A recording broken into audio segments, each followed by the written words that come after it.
Amis internautes de Guérite TV Monde, bonjour.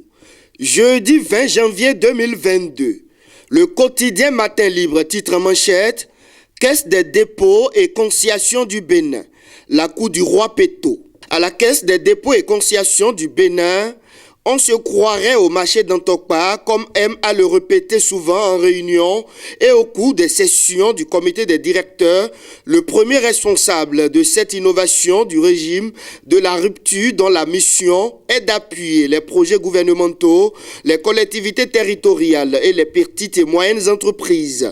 Retrouvez la suite de l'article à la page 2 du journal. Toujours à la page 2, mauvaise gestion des sociétés d'État.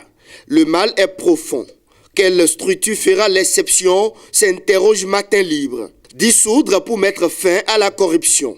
Est-ce le résultat auquel est arrivé le gouvernement de la rupture avec la dissolution du Conseil national des chargeurs du Bénin, s'interroge Matin Libre.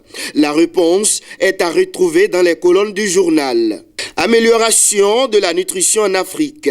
La JICA. Promouvoir le riz d'ici 2030.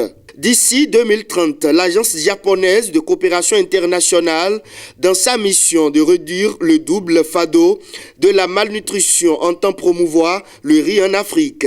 L'information a filtré mercredi 19 janvier 2022 au cours d'un point de presse en ligne organisé par la division de la presse internationale du ministère des Affaires étrangères du Japon. Impact des crises sur les jeunes et femmes, des chiffres effarants qui interpellent. Lisez le contenu de l'article à la page 9 du journal. Toujours à la page 9, prix africain de l'alimentation.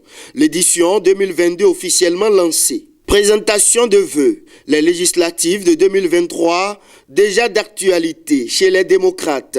Le parti renouvelle son soutien à Madougou, à Ivo et compagne. Les militants et militantes du parti Les Démocrates ont choisi l'après-midi de ce mercredi 19 janvier 2021 à son siège à Cotonou pour présenter leurs vœux de nouvelle année à leur président Eric Oundété. Si le premier vice-président Noureni Atchadé a, au nom des militants et militantes, profité de cette présentation de vœux pour passer en revue les épreuves auxquelles le parti a fait face en 2021, Eric Oundété a, dans sa réponse, espéré que 2021 soit la fin de toutes ces épreuves.